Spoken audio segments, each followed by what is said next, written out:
Seorang pria di Palembang, Sumatera Selatan tega menjual anak kandungnya yang baru lahir melalui media sosial. Dari hasil penyamaran polisi, pelaku berhasil ditangkap. Ini mobil ini, Pak. Mobil ini. Nih. Nah, sini. Di depan. Di tengah. Di belakang, di belakang.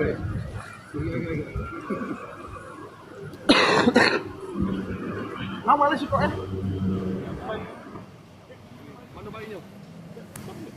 Pria berinisial HA ditangkap sesaat setelah menerima uang muka 1 juta rupiah dari polisi yang menyamar sebagai pembeli beserta barang bukti uang dan bayi yang akan dijual ke pelaku dibawa Mapolda Sumatera Selatan. Modus penjualan bayi dilakukan dengan cara menawarkan adopsi di media sosial seharga 52 juta rupiah. Mirisnya, sang bayi merupakan anak kandungnya yang baru lahir 3 hari.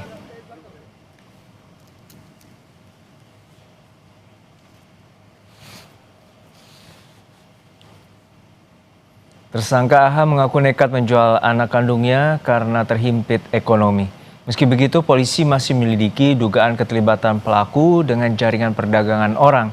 Selain sang ayah, polisi juga memeriksa ibu sang bayi yang berstatus sebagai saksi. Sementara bayi itu ditempatkan di keluarga ibunya dengan pemantauan polisi.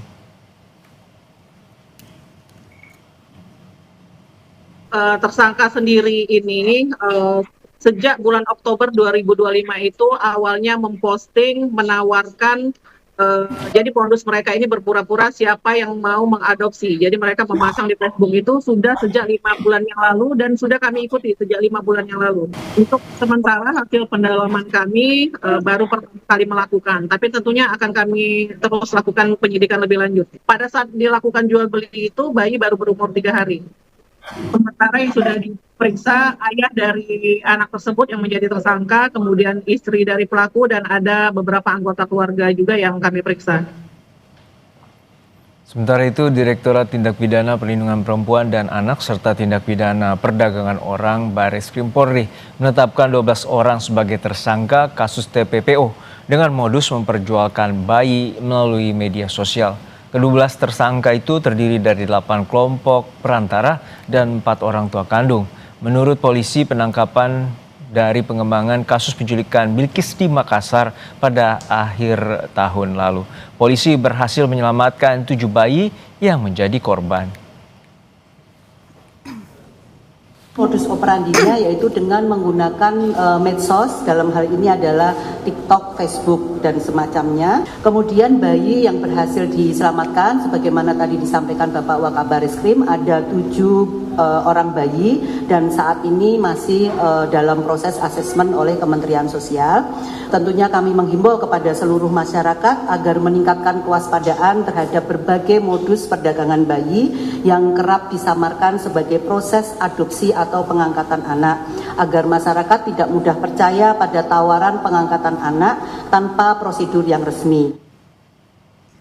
Kasus penjualan bayi yang baru berumur 3 hari oleh ayah kandungnya sendiri di Palembang kini masih didalami polisi. Lalu seperti apa penyelidikan polisi dan untuk mengungkap kasus serupa yang biasanya terkait dengan jaringan perdagangan anak?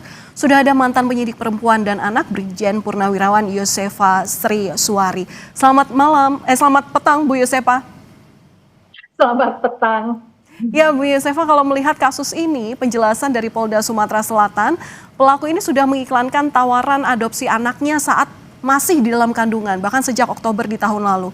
Apakah modus adopsi anak oleh orang tua kandung ini sudah sering terjadi?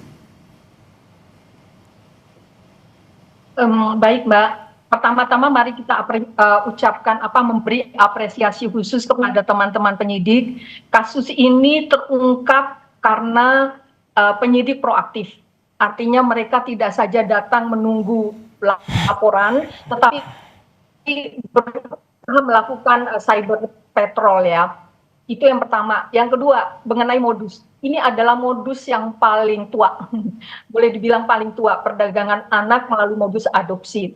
Nah, modus adopsi ini sangat berbahaya karena apa? Mengapa pemerintah mengatur adopsi itu secara prosesnya panjang, ada proses pemantauan. Karena memang anak ini kan tidak dalam posisi yang bisa menginformasikan, artinya melaporkan atau dicurigai oleh tetangga atau semacam kok ada indikasi tidak baik ya. Jadi agak sulit untuk dikenali secara dini modus kejahatan ini. Maka modus adopsi ini sangat lazim dilakukan memang dengan sistem ijon. Ijon itu artinya bayi diambil atau bayi dilakukan kontrak secara kesepakatan pada saat bayi belum lahir. Nah, tidak banyak juga, tidak kalah banyaknya bahwa begitu lahir, ketika bayi tidak sesuai dengan harapan si penerima adopsi dalam tanda kutip, itu diabaikan. Nah, itu satu. Yang kedua, nah, adopsi ilegal menjadi sangat berbahaya ketika hal-hal lain seperti kemungkinan terjadinya, transplantasi organ. Di budaya Indonesia, di budaya Indonesia anak itu acap kali sebagai pemancing.